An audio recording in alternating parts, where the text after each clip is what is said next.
Hi everyone, welcome. What you see here are a couple of cucumber sandwiches on very moldy rolls, and there's a whole bunch of cauliflower stem and the very base of some leaves. I think there was something else in there, but I can't remember what. Maybe some parsley or something, some lettuce or something else. Maybe some lettuce that went bad, I think. So that's what the worms are getting today. The worms are European night crawlers getting their 25th feeding today. It's been 10 days since we gave them their 24th feeding. And today on their 25th feeding, they're 276 days of age. And they've been getting fed at the same time as sort of sister bins or twin bins or something like that for probably the majority, if not the entire length of their time in service. It was just more recently that we decided we're going to try to manage them at the same time as if they were just one large bin, which has been kind of fun. So I look at this whole thing here in front of me. It's so much bigger than anything else that I have. I can just sort of like imagine that this partition doesn't even exist. You know, I was really caught off guard at how much these little guys over the past 10 days have done with these top coverings of newspaper. These were still intact enough to the point where they could be picked up, set aside, and then draped out again over the feeding area. Today they don't look quite like that anymore. Yeah, this one too. I mean, this one would be hard to say that this would be reusable anymore. It's still visible as where it was a sheet, and perhaps certain stretches of it could still even survive intact, but for the most part this thing is gone too. All this will be just recycled as supplementary bedding to go down into the feeding area. I'm just kind of looking at the overall capacity of the container, and relative to that space available, how close to being full we are, and it just seems to me like we could be operating a lot closer to that limit than we do here today. And it's been a little bit of a theme in most of my systems lately, was to try to make better use of the available space by kind of maximizing the available room in the systems to be composting in, rather than just there being, you know, some unoccupied space, you know, in between these four walls. So my thought was today to see if we can possibly build these systems out a little bit more. I've got a nice fresh batch of prepared bedding, more of the stuff that we used down here that you see some leftovers of on the bottom. I got a whole bunch of that off here on the side, and I got some soiled napkins and paper towels we could include. We've also got this little pile of collected paper, top covering paper, which is no longer usable as top covering paper. We could certainly use it to increase the amount of bedding down in the feeding area. So I hope they like their little cucumber sandwiches. My idea was that those frozen cucumbers, they were already dumping liquid out inside the plastic bag that they were sheathed in, so I froze the cucumber. It was one cucumber actually, so that, you know, I could peel off the plastic covering today and still have it remain intact and frozen instead of just pouring in my lap. Because it was that, you know, that far gone. You know when a cucumber gets that far gone. So I did my best to just split it down the middle fairly, and then I took that very moldy roll, opened it up as if I'm going to make myself a nice big sandwich, and that's exactly what I did. Except I made a sandwich not for myself, but for the lucky worms. Yeah, my hope is that the moisture content of the cucumber is sufficient to, you know, nicely dampen the bread and keep the bread nice and interesting for the worms to want to go and explore and nibble on. So I think a lot of what's up here was just excavated as part of the feeding area, a lot of this residual bedding that's floating around up here.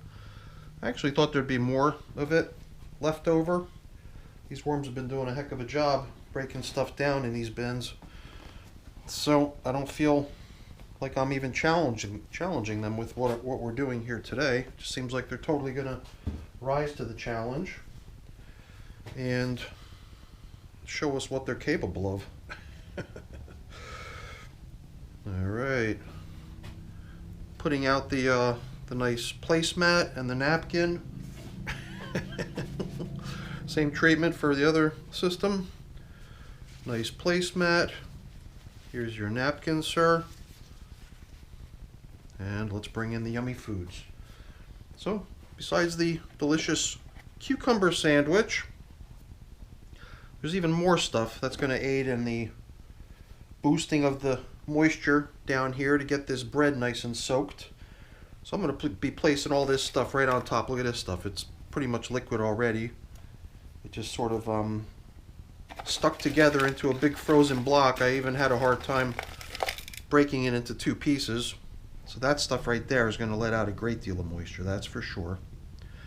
And I would imagine that all these cauliflower leaves, as they thaw, will do the same, making that bread right below it an irresistible place to hang out for the worms. I'm certain of it. Almost 100% certain. Let's say 99% certain. But who gets this really nice stem? That's the tricky part. I guess this one bin right here will get all the little tiny scraps that fell off the larger bits. And in exchange for that little difference, these guys get the stem. Very nice. So here's your napkin, sir. Enjoy your meal. Likewise for you. Let's not forget that we also sometimes like to give the worms a little bit of pulverized eggshell as supplementary grit. But to show ourselves where we fed, there was feeding zone indicators on each of these feeding zones. But I have only one today. We might have to just split it and behave as if this is just one big system being fed that only needs one feeding zone indicator. So each system will get a half. All right, let's cover up these feeding zones, get these little guys back to work. These systems seem to be doing quite nicely. I remember a discussion about moisture levels in here, feeling a little bit too damp near the feeding areas, but then pretty good out towards the edges, more the way we would want it to feel. So I'm pretty sure we're not going to see much difference since we've been covering with plastic, and the plastic locks in almost all of the system's moisture content, keeping it from drying out and becoming hazardous for the worms. But it's not perfect, so it does let a little bit of moisture seep out of the system slowly and escape into the air. So I do like to be pretty vigilant about checking into my systems from a moisture perspective. It's unusual, you know, sometimes you'll find the system is really nice and damp and plenty of moisture and comfortable for the worms right down where the feedings had been getting placed. But then furthest away, the outskirts sometimes get a little bit neglected and forgotten about. Not lately though, I've been pretty much keeping myself on my toes with that and trying to make sure I give each of my systems a quick inspection on the outer edges. Just make sure the material out there furthest from the feeding zone doesn't get neglected. Okay. Things in here look really nice. We'll do the same over on this edge here too. Where these edges. Is it one system or is it two? Yeah. Worms everywhere. Very nice. I guess this also gives us that better sense of how close to the capacity of the system we are, since all the stuff in the middle was kind of in a fluffed up state. It is only fair to make sure that none of the other stuff is in a kind of condensed state. Make sure it's all kind of in a fluffed up, comfortable, loose state so that it can all be leveled off inside the system to tell us how much space we're utilizing here. Okay, very nice. I'm a little bit surprised at how nicely they did away with those top coverings. Makes me want to go out and get them something else. I thought we might be just reusing feeding zone indicators or top coverings, but these little guys certainly proved me wrong. Let me get them some top covering newspaper.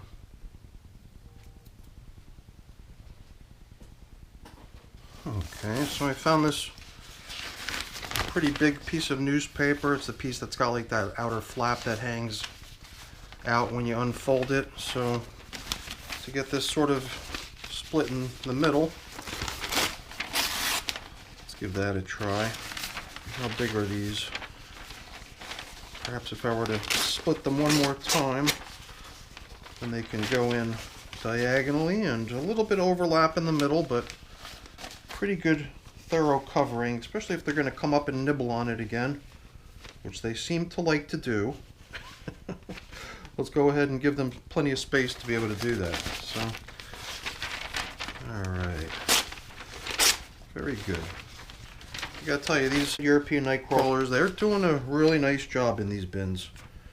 And I do like the idea of just building all my systems out to make better use of the available space. But if the systems keep up at this pace, you know, we might have to just cut off the addition of anything additional and start trying to do quite the opposite, which is to really give them nothing new, let them finish off what remains, and then work on trying to round the worms up, get their castings out of here. Alright everyone, that's it now for our 276-day-old side-by-side European Nightcrawler bins, getting feeding number 25, a nice delicious cucumber sandwich, which I hope they enjoy. Bon appetit, wormies. Alright everyone, thanks so much for watching. Hopefully you enjoyed it. If you did, as always, please don't forget to leave me a quick thumbs up before you go. That's always very much appreciated. And if you haven't done so already, please also consider subscribing to the channel too. That's really appreciated as well. Alright everyone, have a great day. Thanks for watching. Bye.